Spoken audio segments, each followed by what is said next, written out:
Mi terapeuta dijo que debía priorizar mi felicidad, así que busqué lo que me faltaba en otra parte. Ahora mi ex dice que use la terapia como excusa para ser infiel. Su toxicidad y masculinidad frágil no le deja perdonarme. Estoy escribiendo esto porque siento que estoy en un universo paralelo donde hacer lo correcto por mi salud mental se ha convertido en un crimen capital. Mi exnovio, Marcos, ha terminado nuestra relación de 3 años, y la razón que da es tan insultante y tan reveladora de su propia toxicidad que apenas puedo procesarlo. Me acusa de usar la terapia como excusa, cuando en realidad, fue la terapia la que me dio el valor para buscar la felicidad que él no me daba. Para que entiendan por qué yo soy la víctima aquí, tienen que entender nuestra relación. Marcos es un buen hombre. De verdad que lo es. Es amable, trabajador, leal. Nos conocimos a través de amigos en común y nuestra relación fue fácil y cómoda desde el principio. Nos mudamos juntos, compartíamos las tareas, teníamos una vida social agradable. Sobre el papel, éramos la pareja perfecta. Pero debajo de la superficie de esa perfección, había un vacío. Nuestra conexión, aunque estable, carecía de profundidad. Nuestras conversaciones eran sobre el trabajo, sobre qué cenar, sobre qué serie ver. Pero rara vez hablábamos de nuestros miedos, de nuestros sueños más locos, de filosofía, de arte. Y nuestra intimidad, aunque regular, se había vuelto rutinaria, predecible, casi una tarea más en la lista. Yo soy una persona que necesita una conexión emocional e intelectual profunda para sentirse viva. Y no la estaba teniendo. Intenté hablar con él sobre esto. Siento que no conectamos a un nivel más profundo, le decía. Y él, en su pragmatismo, no lo entendía. Pero si hablamos todo el tiempo. Te quiero, eres feliz, ¿qué más falta? Él veía mi necesidad de profundidad como un capricho, no como una necesidad real. Esta insatisfacción empezó a carcomerme. Me sentía sola dentro de mi propia relación. Lo amaba, sí, pero me sentía intelectualmente desnutrida. Así que, hace 6 meses, tomé la decisión adulta y responsable, empecé a ir a terapia. Quería entenderme a mí misma, entender mis necesidades y encontrar la manera de comunicárselas a Marcos, o de encontrar la felicidad a pesar de todo. Mi terapeuta fue una revelación. Me ayudó a identificar mis necesidades no satisfechas.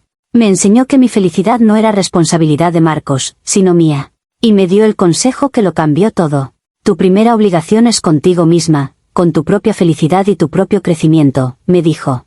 Si hay algo que necesitas para sentirte completa y no lo estás recibiendo en tu relación, tienes derecho a buscarlo.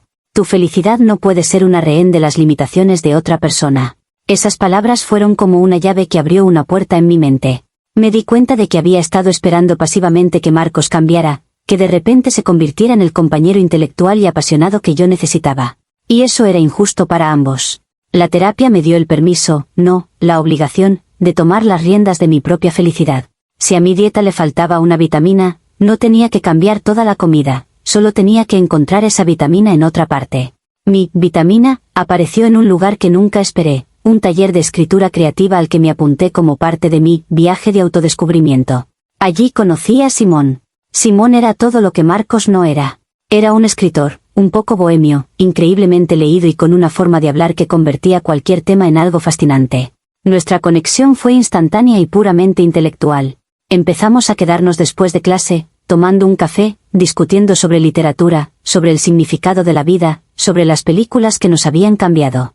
Eran las conversaciones que yo había estado anhelando desesperadamente, las que Marcos nunca podía o quería tener. Con Simón, me sentía viva. Me sentía vista. Él no solo escuchaba mis ideas, las desafiaba, las expandía. Me recomendaba libros, me enviaba artículos, me trataba como a una igual intelectual. Y sí, había un flirteo, una tensión innegable, pero en mi mente, no era la parte importante. Lo importante era la conexión.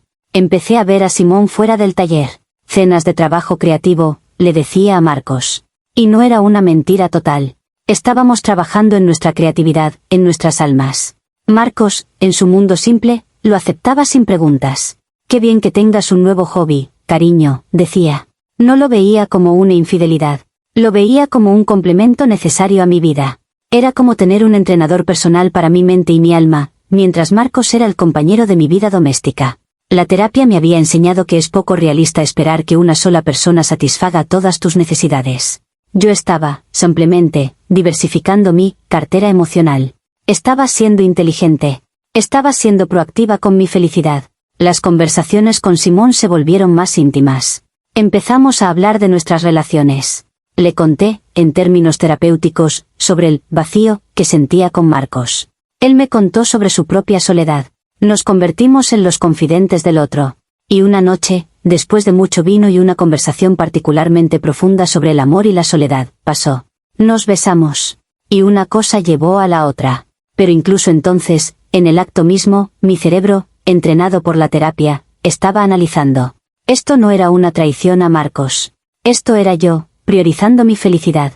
Esto era yo buscando la conexión apasionada, que mi terapeuta y yo habíamos identificado como una necesidad no satisfecha. No estaba destruyendo mi relación con Marcos, la estaba salvando. Porque al satisfacer esta necesidad en otra parte, podía volver a casa con él y ser una pareja más feliz, más completa, sin la carga del resentimiento por lo que él no podía darme. En mi mente, era la solución más madura y lógica posible. Estaba atendiendo mis propias necesidades sin pedirle a Marcos que fuera alguien que no era. Estaba siendo responsable de mi propia felicidad. Era el ejemplo perfecto de aplicar las lecciones de la terapia a la vida real. No me di cuenta de que mi interpretación de esas lecciones era una versión retorcida y egoísta que estaba a punto de destrozarlo todo. Mantuve mi vida suplementaria durante unos 2 meses. 2 meses en los que, sinceramente, me sentí más feliz y equilibrada que nunca. Tenía la estabilidad y el cariño de Marcos en casa, y la estimulación intelectual y la pasión de Simón fuera. Era, en mi opinión, un sistema perfectamente optimizado. El sistema se colapsó por una simple coincidencia. Una amiga mía fue a una lectura de poesía en un pequeño café del centro. Y me vio. Me vio sentada en una mesa en un rincón oscuro, cogida de la mano con Simón. No me dijo nada en el momento, pero al día siguiente, se lo contó a su novio, que es uno de los mejores amigos de Marcos. Y, por supuesto, él se lo contó a Marcos. La confrontación no fue explosiva. Fue mucho peor. Fue silenciosa y devastadora. Marcos me esperó esa noche cuando llegué a casa. Estaba sentado en el salón, con las luces apagadas. ¿Quién es Simón, Ana?, preguntó, su voz tranquila pero cargada de un dolor que podía sentir físicamente. Sabía que no tenía sentido mentir. Y, sinceramente, no quería hacerlo. Esta era mi oportunidad de explicarle mi viaje de autodescubrimiento. De hacerle entender la lógica madura detrás de mis acciones. Me senté frente a él y, con la calma que había aprendido en terapia, se lo expliqué todo. Le hablé de mi vacío, de mis necesidades no satisfechas. Le hablé de las sesiones de terapia, del consejo de priorizar mi felicidad. Le expliqué que Simón no era un amante en el sentido tradicional, sino un complemento a nuestra relación. No te estaba engañando, Marcos, le dije, mi voz llena de una sinceridad absoluta. Estaba cuidándome a mí misma.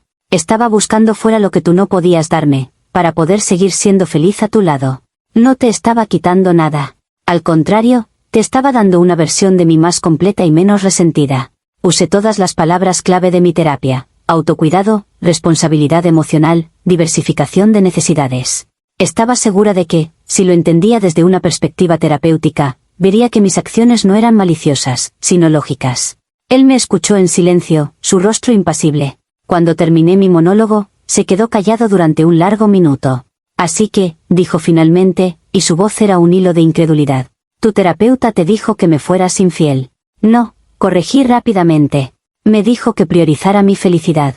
Y mi felicidad requería una conexión que tú no me dabas. Esto no fue infidelidad. Fue una externalización de una necesidad. Y entonces, se rió. Una risa amarga, rota, que me heló la sangre. Externalización de una necesidad, increíble. Has conseguido coger la traición más vieja del mundo y envolverla en jerga terapéutica para que suene progresista. Es asombroso. No es jerga, es un concepto real, insistí, sintiendo como la frustración empezaba a crecer. Estoy intentando ser emocionalmente honesta. No, Ana, no estás siendo honesta. Estás siendo increíblemente egoísta y te estás escondiendo detrás de tu terapeuta, dijo, su voz finalmente llenándose de rabia. Usaste la terapia como una excusa para hacer lo que querías. En lugar de trabajar en nosotros, en nuestra comunicación, en nuestro vacío, tomaste el camino más fácil y cobarde. Buscaste una solución rápida en la cama de otro hombre. Eso es una simplificación tóxica, le espeté, mi propia ira encendiéndose. Nuestra comunicación no funcionaba porque tú eres incapaz de conectar a ese nivel. O quizás tú eres incapaz de aceptar a alguien por lo que es, respondió. Quizás el problema no es que yo sea insuficiente, sino que tú nunca estás satisfecha. Y en lugar de admitirlo, culpas a los demás y buscas una solución en otra parte. Fue entonces cuando lo vi claro. No lo entendía. No quería entenderlo. Estaba reaccionando desde su ego herido, desde su masculinidad frágil, incapaz de aceptar que él no era, y no podía ser, mi todo. Y esa, en sí misma, era la prueba de su toxicidad. La discusión se convirtió en un campo de batalla de dos idiomas diferentes. Yo hablaba en el lenguaje del autodescubrimiento, de la responsabilidad personal por la propia felicidad. Él hablaba en el lenguaje anticuado del honor, la traición y la monogamia absoluta. La gente no es un buffet del que puedes ir cogiendo lo que te falta, me gritó en un momento. No puedes coger mi estabilidad, mi lealtad y luego irte a buscarla, pasión, en el postre. Esa es una metáfora increíblemente sexista y reduccionista, le respondí. No soy una consumidora, soy una persona gestionando sus necesidades emocionales de forma adulta. Algo que tú eres incapaz de hacer. Vi en su rostro una lucha. Una parte de él, el hombre bueno y paciente que yo conocía, parecía querer entender. Pero la otra parte, la parte herida, la que estaba condicionada por una sociedad patriarcal, no podía superarlo. No puedo hacer esto, Ana, dijo finalmente, su voz rota por el agotamiento. No puedo estar con alguien que cree que la solución a nuestros problemas está fuera de nuestra relación. No puedo vivir con la idea de que, cada vez que te sientas un poco insatisfecha, tu solución sea externalizar una necesidad con otra persona. ¿Así que me estás dando un ultimátum?, pregunté, incrédula. ¿O te doy todo lo que necesitas o me dejas? No, Ana. Te estoy diciendo que una relación es un compromiso de intentar satisfacer esas necesidades juntos. De hablar. De luchar. De aburrirse a veces. De ser insuficientes el uno para el otro a veces, y aún así, elegirse cada día. Y tú no nos elegiste. Te elegiste a ti, y a él. Se fue a nuestra habitación y empezó a meter ropa en una bolsa de deporte. No la mía. La suya. Me voy a quedar en casa de mi hermano, dijo, sin mirarme. Necesito pensar, lejos de esta toxicidad.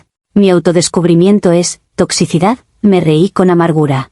No, dijo, deteniéndose en la puerta. Tu incapacidad para ver que tu autodescubrimiento ha destrozado a otra persona. Eso es toxicidad. Y se fue.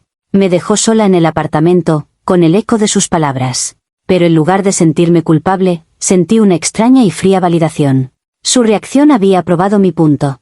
Se sentía tan amenazado por mi independencia emocional, tan herido en su frágil masculinidad por la idea de no ser suficiente, que su única respuesta fue huir. No intentó entender, no propuso ir a terapia de pareja. Simplemente, me etiquetó como tóxica y se fue. Era un caso de manual. Estaba proyectando. Estaba evitando su propia responsabilidad en el vacío de nuestra relación, culpándome a mí por la solución que encontré. No estaba preparado para una pareja igual, para una mujer que toma las riendas de su propia felicidad. Y yo, gracias a mi terapia, por fin era esa mujer. Marcos no ha vuelto. Han pasado 2 semanas. Me ha enviado un mensaje de texto diciendo que vendrá a por el resto de sus cosas el fin de semana. Ha terminado. Ha tirado 3 años de una buena relación a la basura porque no ha podido manejar su propio ego. He hablado de esto en mi sesión de terapia. Y mi terapeuta, aunque profesionalmente neutral, me ha ayudado a entenderlo. La reacción de Marcos es una respuesta clásica de una persona con una masculinidad frágil. Su identidad como proveedor, no solo económico, sino emocional, se vio amenazada. Y en lugar de examinar sus propios sentimientos de insuficiencia, los proyectó sobre mí en forma de ira y juicio. Mi infidelidad, como él insiste en llamarla, no fue el problema. Fue el detonante. El problema real era su incapacidad para aceptar a una pareja completa e independiente, una mujer que no lo necesita para satisfacer cada una de sus necesidades. Él quería ser mi todo, y cuando le demostré que no podía serlo, su mundo se vino abajo. Y ahora, estoy sola. Pero por primera vez, no me siento rota. Me siento despierta.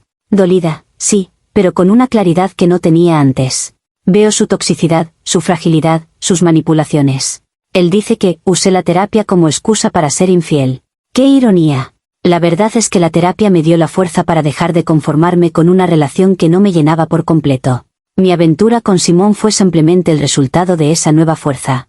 No me arrepiento de haber buscado mi felicidad. Me arrepiento de haber estado con un hombre que veía mi felicidad como una amenaza para la suya. Así que sí, estoy perdiendo a mi novio. Pero estoy ganando mi propia vida. Una vida en la que no tendré que pedir disculpas por mis necesidades, ni encogerme para no herir el frágil ego de un hombre. Y si eso me convierte en la villana de su historia, que así sea. Prefiero ser la protagonista empoderada de mi propia tragedia que un personaje secundario en su cómoda pero vacía comedia. Comentarios populares de Reddit. Usuario anónimo 1 dice, OP, has logrado algo extraordinario. Has ido a terapia, has aprendido todo el vocabulario, y has conseguido usarlo para construir un castillo de autojustificación tan impenetrable que es casi admirable. No te dejó por tu independencia. Te dejó porque le fuiste infiel, le mentiste, y luego tuviste el descaro de darle una conferencia sobre cómo tu traición era en realidad una forma de autocuidado. Has convertido la terapia, una herramienta para la autoconciencia, en un arma para el autoengaño. Tu ex no es tóxico, huyó de una situación tóxica que tú creaste. YTA, tú eres la culpable. Respuesta de la OP, veo que tú también tienes problemas con las mujeres que toman el control de su propia narrativa. Mi autoengaño es lo que tú llamas autoconciencia cuando un hombre lo hace. Y no fue una conferencia, fue una explicación honesta de mi proceso emocional. Algo que claramente ni tú ni él podéis manejar. Usuario Anónimo 2 dice, tu terapeuta te dijo que priorizaras tu felicidad y que buscaras lo que te faltaba. Dudo muchísimo que te dijera que la forma de hacerlo era empezar una aventura secreta. Has cogido un consejo bien intencionado y lo has retorcido para que se ajuste a lo que querías hacer desde el principio. La terapia no es un buffet libre de excusas. Usuario Anónimo 3 dice, la masculinidad frágil es un problema real. Pero culpar a un hombre de tenerla porque está dolido de que le haya sido infiel es una manipulación increíble. Él no está reaccionando por su ego de hombre, está reaccionando como un ser humano al que le han roto el corazón y la confianza. Has tomado un concepto social importante y lo has abaratado para usarlo como un insulto personal. Respuesta de la OP, si su reacción no viniera de su masculinidad frágil, habría estado dispuesto a hablar, a ir a terapia de pareja, a entender mi perspectiva. Su reacción de romper y huir es un comportamiento de manual. No es mi culpa que encaje tan perfectamente en el perfil. Usuario Anónimo 4 dice, pobre terapeuta. Intenta ayudar a alguien a encontrar la felicidad y acaba siendo citada como la justificación de una infidelidad. Espero que le pagues bien. Va a necesitar sus propias sesiones de terapia después de leer esto. Actualización 1, 3 meses después. Han pasado 3 meses. 3 meses de vivir sola y de procesar no solo la ruptura, sino también la avalancha de juicios de mi publicación original. Me llamasteis de todo. Manipuladora, egoísta, una parodia de la terapia. Durante semanas, me aferré a mi narrativa. Era mi escudo. Marcos era el frágil, yo la empoderada. Era simple, era limpio, me permitía ser la víctima. He seguido yendo a terapia. Y le leí a mi terapeuta mi publicación y algunos de los comentarios más duros. Fue una de las sesiones más difíciles de mi vida. Esperaba que me defendiera, que me dijera que los extraños de Internet no entendían el contexto. Pero no lo hizo. En lugar de eso, me hizo la pregunta que lo cambió todo. Ana, ¿en qué momento de tu viaje de autocuidado consideraste los sentimientos de Marcos como parte de la ecuación? Y no tuve respuesta. Esa pregunta ha sido como un eco en mi cabeza desde entonces. Me he dado cuenta de que, en mi afán por priorizar mi felicidad, convertí a Marcos en un objeto, un obstáculo, una variable en mi plan de autodescubrimiento. Nunca me detuve a pensar en el daño que mi solución le causaría. Estaba tan centrada en mis necesidades no satisfechas, que no vi que estaba creando una herida irreparable en la persona que decía amar. La verdad es que los comentarios, por crueles que fueran, tenían razón. Usé la terapia como una excusa.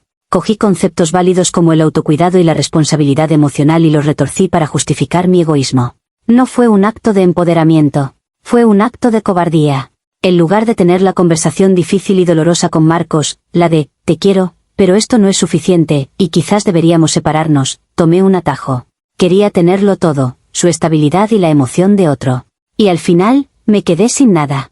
No he intentado contactar con Marcos. Sé que no tengo ningún derecho. El daño está hecho. La masculinidad frágil era solo una etiqueta que le puse para no tener que enfrentarme a mi propia fragilidad. La verdad es que él fue un buen hombre, y yo no fui una buena pareja para él. Y esa es una verdad con la que estoy aprendiendo a vivir. Actualización 2, un año después. Ha pasado un año. Un año de un trabajo terapéutico muy intenso y de una reconstrucción personal dolorosa pero necesaria. Ya no reconozco a la mujer que escribió la publicación original. La leo y siento una mezcla de vergüenza y compasión por ella, por lo perdida y autoengañada que estaba. Hace poco, me enteré de que Marcos está comprometido. Con una mujer que conoció hace unos 6 meses. Me lo contó un amigo en común, con mucho cuidado. Y mi reacción me sorprendió. No sentí celos. No sentí rabia. Sentí alivio. Alivio de que él hubiera encontrado a alguien que, espero, pueda darle la honestidad y el respeto que yo no le di. Es feliz, y se lo merece. Yo también he empezado a reconstruir mi vida. Dejé de salir con Simón poco después de la ruptura. Nuestra conexión profunda resultó ser bastante superficial una vez que el drama desapareció. Ahora estoy saliendo con alguien nuevo. Es diferente. Es tranquilo. Y lo más importante, es honesto. Le conté mi historia, mi horrible error, en nuestra tercera cita.